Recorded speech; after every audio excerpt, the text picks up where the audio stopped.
Bismillahirrahmanirrahim. Alhamdulillahirabbil alamin. Wassalatu wassalamu ala al-mab'uts rahmatan lil alamin.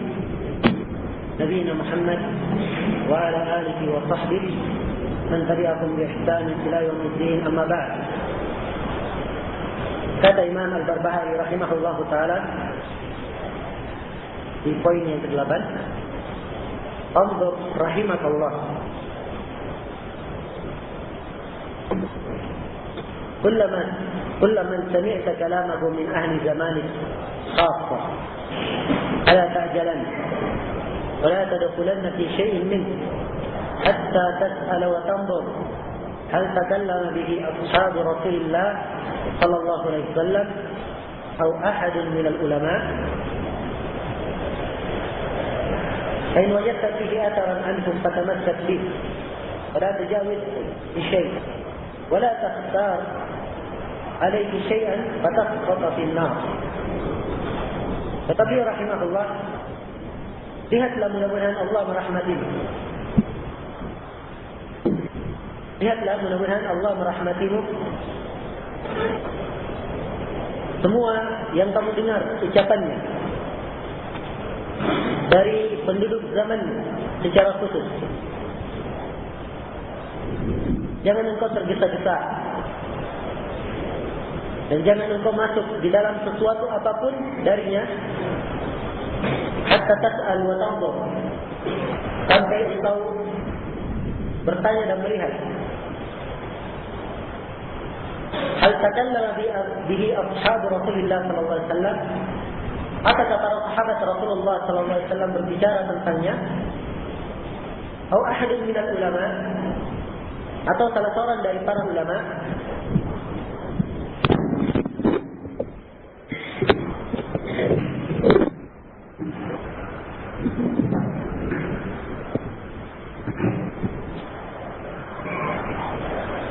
Fa in wajadta fihi atharan anhum fatamassak bih. Kalau engkau mendapatkan dalam hal tersebut suatu asar dari mereka, maka berpeganglah engkau dengannya. Wala tujawiz kulli syai', dan jangan kamu melampauinya karena suatu apapun. Wala takhtar alaihi syai'a, dan jangan kamu memilih suatu apapun atasnya. Fatasqata fin nar, sehingga engkau akan jatuh ke dalam neraka. Poin ke-8 ini juga penanaman kaidah dari Imam Al-Barbahari rahimahullahu taala. Beliau berkata, lihatlah, mudah-mudahan Allah merahmatimu, semua yang kamu dengar ucapannya dari penduduk zaman secara khusus. Jadi siapa saja yang kamu dengar ucapannya, maka la ta'jalan, jangan tergesa-gesa. Wala tadkhulanna fi syai'in minhu, dan jangan sekali-sekali engkau masuk dalam sesuatu apapun darinya hatta tas'al wa tanzur, sampai kamu melihat, kamu bertanya dan melihat. Hal takallama bihi ashab Rasulullah sallallahu alaihi wasallam, apakah para sahabat Rasulullah berbicara tentangnya, atau ahadun minal ulama, atau salah seorang dari para ulama. Dan ini dalam seluruh permasalahan agama. Ada pembicaraan secara umum, jangan tergesa-gesa sampai kamu bertanya apakah ada dari kalangan para sahabat yang berbicara seperti itu, atau salah seorang dari ulama. Fa in wajadta fihi atharan, kalau kamu mendapati dalam hal ini athar, fatamassak anhum fatamassak bih, maka hendaknya engkau berpegang dengannya. Wala tujawiz kulli syai', dan jangan kamu melewatinya karena suatu apapun, karena alasan suatu apapun.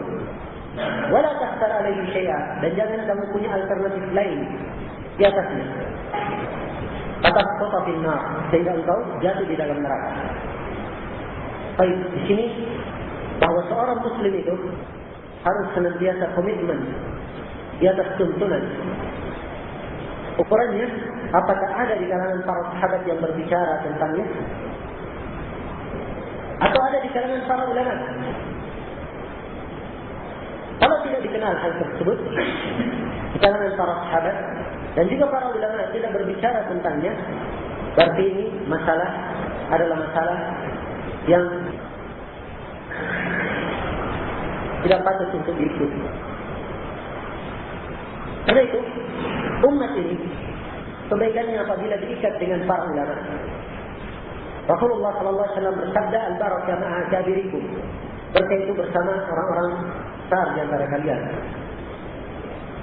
Dan di dalam hadits Ubadah bin Samit yang diriwayatkan oleh Imam Ahmad, Rasulullah SAW bersabda, "Laisa minna man lam yujilla kabirana, wala yahtarim saghirana, wala yarham saghirana, wala ya'rif li'alimina haqqahu." Bukan dari kami orang yang tidak memuliakan orang besar itu, tidak merahmati orang kecilnya, dan tidak mengetahui hak orang alim di antara mereka. Fas'alu ahla dzikri in kuntum la ta'lamun. Bertanya kepada ahli dzikir kalau kalian tidak tahu. Khususnya kalau perkara tersebut adalah perkara yang baru terjadi, kejadian yang baru terjadi,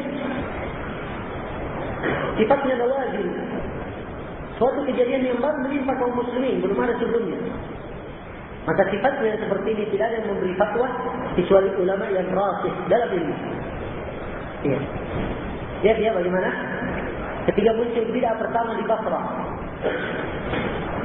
para ulama tabi'in mereka mengingkari, tapi berbicara tentangnya mereka tanya kepada para sahabat. Itu pun dalam satu riwayat mereka pilih di antara sahabat itu. Nanti kalau kita ketemu dengan Abdullah bin Umar atau Abu Sa'id Al-Khudri, milih dari para sahabat yang paling berilmu di antara mereka. Ya. Demikian pula Abu Musa, bagaimana kejadian yang baru terjadi di Kufah, tidak langsung dia keluarkan statement di depannya, tapi menunggu perintah dari Abdullah bin Mas'ud yang lebih alim darinya. Maka demikian pula dalam setiap permasalahan, khususnya berkaitan dengan nawazil, itu dikembalikan kepada para ulama. Ini prinsip pokok termasuk usul ahli sunnah wal jamaah. Iya. Nah, disebutkan oleh Abu Hatim Ar-Razi dalam i'tiqad beliau. Dasarnya adalah firman Allah Subhanahu wa taala, "Wa idza ja'ahum amrun min al-amni aw al-khawfi adha'u bih, wa law rudduhu ila ar-rasul wa ila ulil amri minhum, la'alimahu alladhina yastanbitunahu minhum." Apabila datang kepada mereka suatu perkara, ada keamanan dan ketakutan di dalamnya, maka langsung mereka sebarkan. Langsung disebarkan. Maka Allah menunjuk, walau rudduhu ila Rasul, andai kata mereka kembalikan hal tersebut kepada Rasul, atau ulil amri minhum, atau ulil amri di antara mereka. Ulil amri ulama dan penguasa di antara mereka. Minhum di antara mereka, bukan semuanya. La'alimahu alladhina yastanbitunahu minhum. Maka akan diketahui oleh orang yang bisa mengambil istinbat di antara mereka. Karena itu Syekhul Islam Ibn Taimiyah di sela-sela pembicaraan mereka, di sela-sela pembicaraan beliau seputar masalah jihad, beliau berkata, al-khulafah, sebagai kesimpulan, al-bahth bimithli hadhihi ad-daqa'iq, pembahasan dalam masalah-masalah detail seperti ini, kata Syekhul Islam, min wadifati khawas ahli ilm, dari tugasnya orang khususnya para ulama dan sekarang. Ya. Karena itu umat terikat dengan para ulama ini. Dan ini kaidah ditetapkan di sini harimau barbari. Kalau kamu mendengar suatu pembicaraan dari penduduk zamanmu, jangan kamu tergesa-gesa langsung masuk sampai kamu bertanya dan melihat. Lihat dulu, apakah ada di kalangan para sahabat berbicara tentangnya?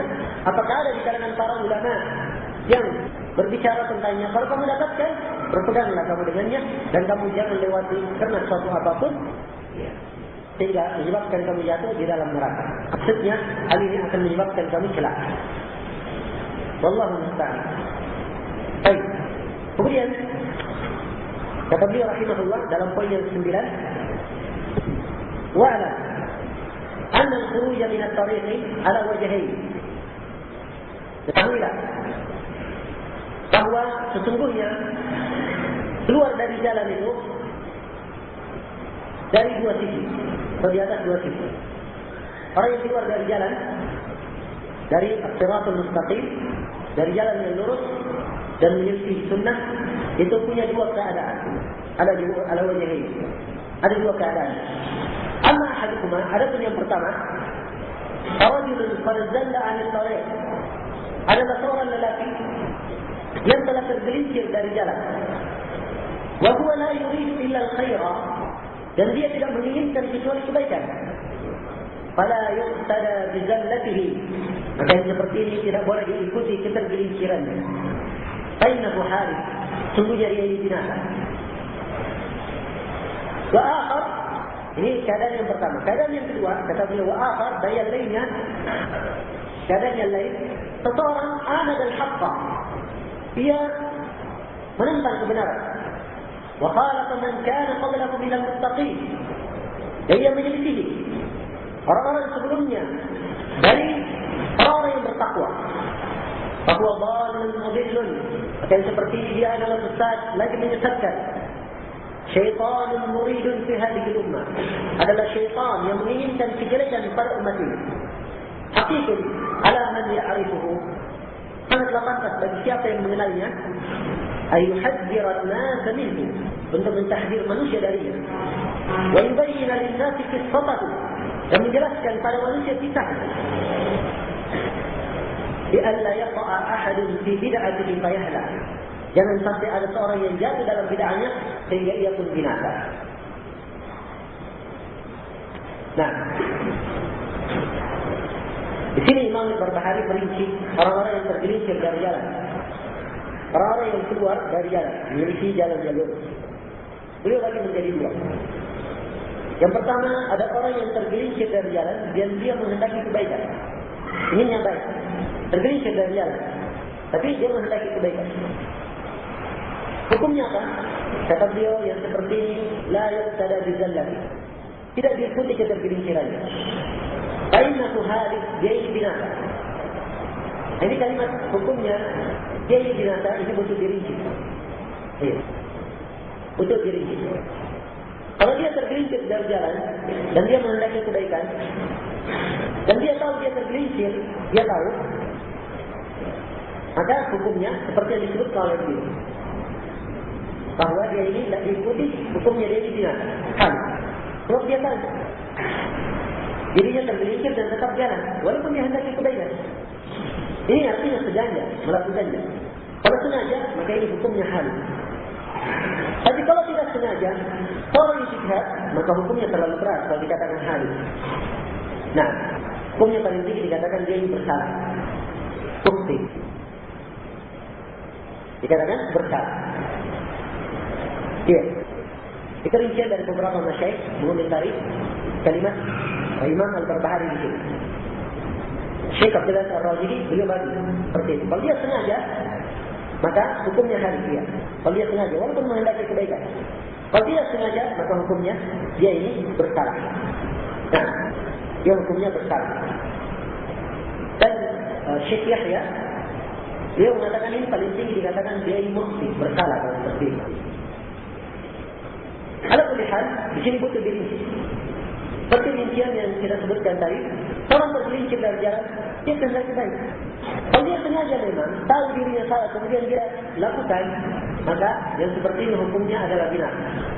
Tapi kalau dia tidak tahu, atau dia melakukan cuma ijtihadnya dengan tidak disengaja, maka hukum yang seperti ini, hukumnya dia bersalah. Diingatkan. Nah, kemudian yang kedua, keadaan yang kedua, dikatakan wa akhar anad al-haqq. Dan yang lainnya lagi, dia menentang al-haqq. Dia menentang al-haqq. Wa khalaqa man kana qablahu min al-muttaqin. Dan dia ini menyelisihi orang-orang yang sebelumnya dari al-muttaqin, orang yang bertakwa. Maka yang seperti ini kata Imam Al-Barbahari, hukumnya fahada dhalun mudillun syaitanun muridun di hadhihi ummah. Maka ini hukumnya adalah sesat, lagi menyesatkan, syaitan yang menghendaki kejelekan pada umat ini.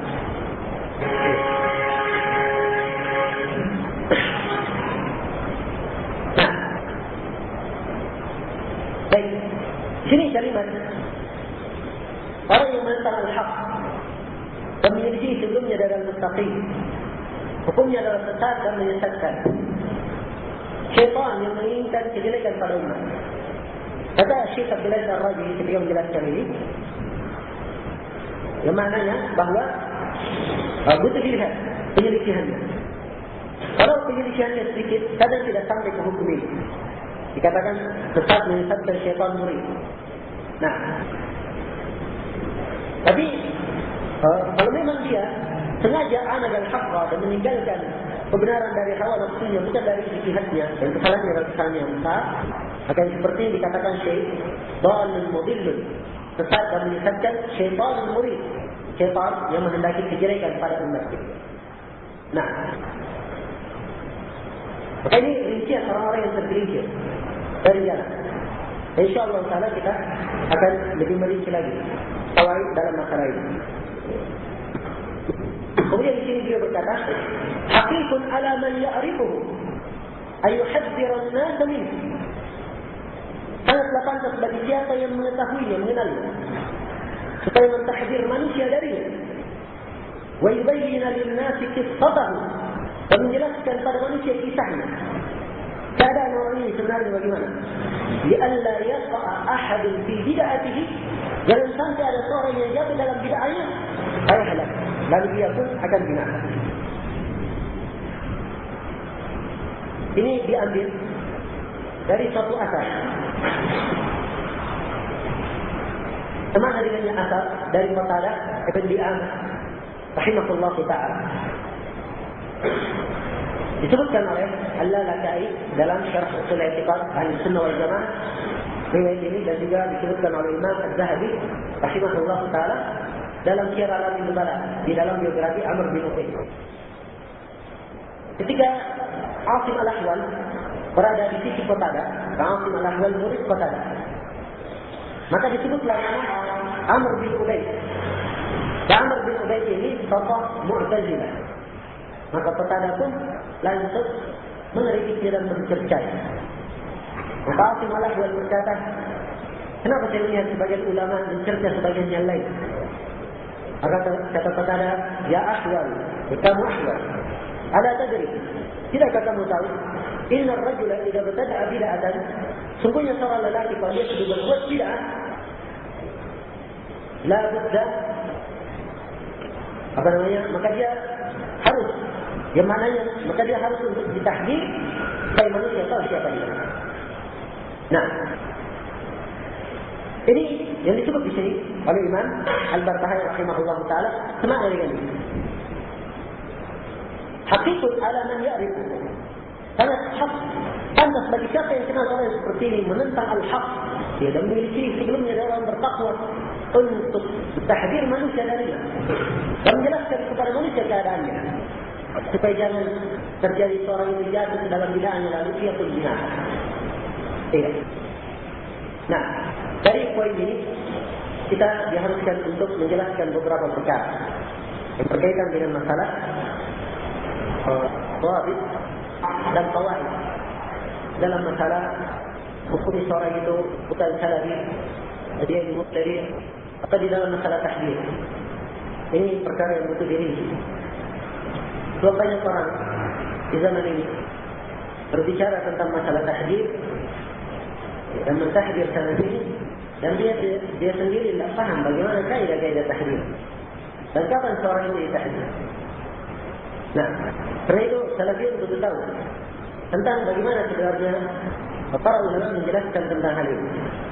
Pembahasan saya ini akan saya uraikan, dan uraiannya saya ambil dari fatwa-fatwa para ulama.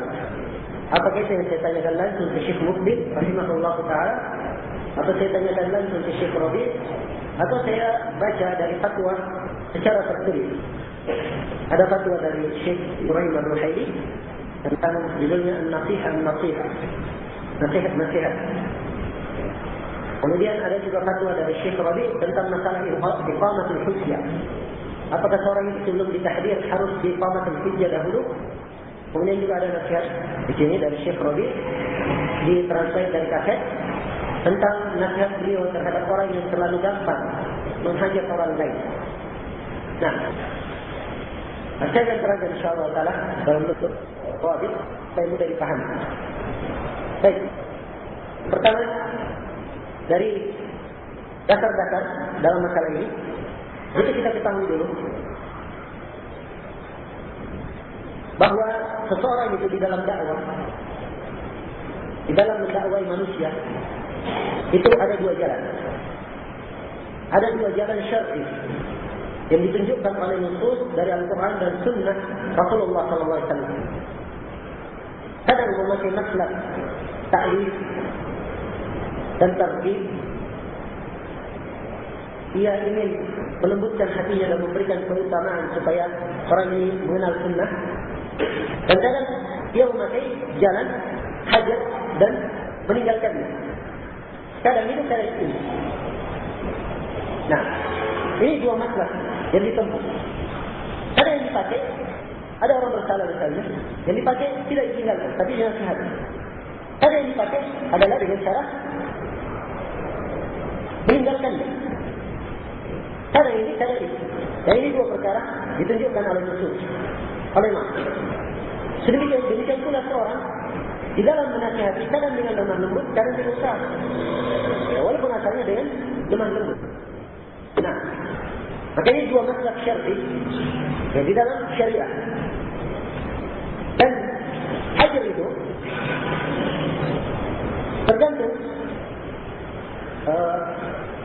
dengan keadaan orang yang dihajar. Karena itu Nabi SAW ada sebagian orang-orang munafikin, orang-orang yang kelihatan banyak salahnya dengan para sahabat, oleh Nabi tidak dihajar, tidak ditinggalkan, tapi ditaklif oleh beliau. Didekati dan diberikan perkara-perkara sehingga hatinya bisa lembut dan lebih dekat kepada Islam. Ada sebagian yang lain dihajar oleh Rasulullah SAW sehingga mendapatkan pelajaran dari.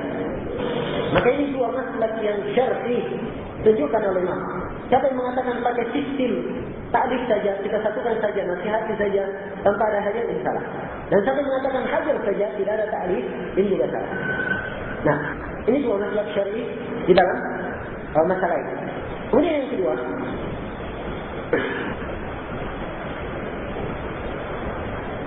tentang masalah kapan seseorang itu dianggap keluar dari lingkup salafiyah.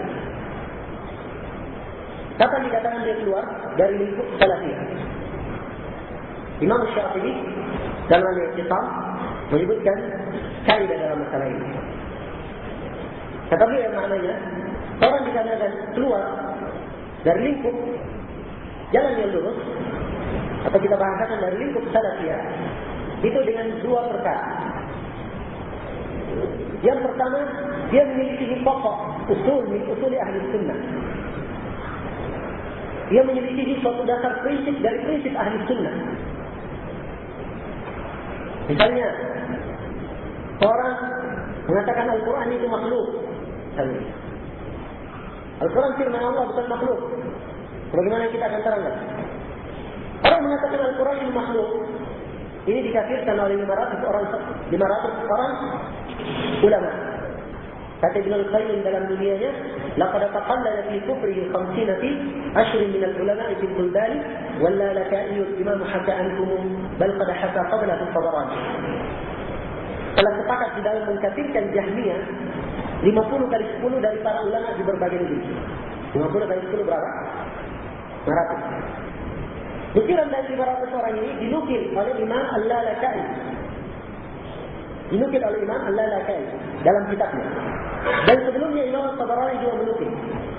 Imam Al-Lalakai itu yang menukil dalam syarah usul i'tiqad Ahlussunnah. Beliau sebut di akhirnya. Ya, ini yang saya sebutkan sekarang, dan kalau saya cari lagi bisa dapat lebih dari ini. Dan Imam Az-Zahabi dalam Syiar Alamin Nubala, beliau katakan yang mengkafirkan Jahmiyah yang mengatakan Al-Quran itu makhluk sekitar 1000 ulama. Nah, maka siapa yang memiliki ahli sunnah dalam pokok ini, dia mengatakan Al-Quran makhluk, maka dia adalah ahli bidah wala karamah, bukan di atas salafiyah. Nah, siapa yang mengingkari Allah dilihat pada hari kiamat, maka ini ahli bidah, dia bukan salafi. Nah, sebab memiliki prinsip dasar dari prinsip ahli sunnah wal jamaah. Amin. Ambil yang ini. Nah, yang kedua, dikatakan dia keluar dari lingkup ahli sunnah. Kalau dia salah dalam masalah cabang, tapi memperbanyak salah di situ. Akhta fi juz'iyat, lakin yusir minha. Dia salah dalam masalah cabang, tetapi memperbanyak darinya. Contohnya apa? Dia melakukan bid'ah misalnya, tidak maulid. Ini bentuk buruk cabang darinya. Kemudian dia lakukan juga bid'ah Isra wal Mi'raj, 1 Muharram. Nah, ini kita sudah tahu bahwa orang ini dasarnya adalah memang dia ini bukan ahli sunnah, karena memperbanyak dari bid'ah tersebut. Dipahami ini? Nah, ada pun salah satu misalnya melakukan maulid, belum tentu dihukumi. Masih dilihat kalau yang lainnya di atas sunnah, maka dikatakan orang ini salah dalam masalah maulid. Iya. Kami. Sebelumnya saya akan terangkan nanti maksud dari para imam dalam masalah ini. Kita akan perhatikan. Baik. Jadi ini 2 ukuran. Kapan seseorang itu dikeluarkan dari lingkup salafiyah? Dan Syekh Mukbil kita tanya juga tentang ini. Kapan seseorang itu dikeluarkan dari daerah salafiyah? Beliau menjawab, ya senada dengan itu. Nah, kata beliau, siapa yang melakukan demokrasi misalnya, ikut ke parlemen misalnya, maka ini bukan salafi. Dan salafi yang seperti itu. Nah, dia kasih dengan kesalahan yang pokok yang merupakan prinsip ahli sunnah di sini. Demikian pula Syekh Rabi ketika kita tanya di rumahnya, dan beliau menjawab seperti itu. Senada dengan ini. Dan Syekh Zaid bin Muhammad bin Hadi Al-Madkhali juga kita tanya kapan seorang itu dikeluarkan dari lingkup salafiyah, maka beliau menjawab, seorang itu kadang keluar dari lingkup salafiyah, kadang keluar sebagian, kadang keluar keseluruhan.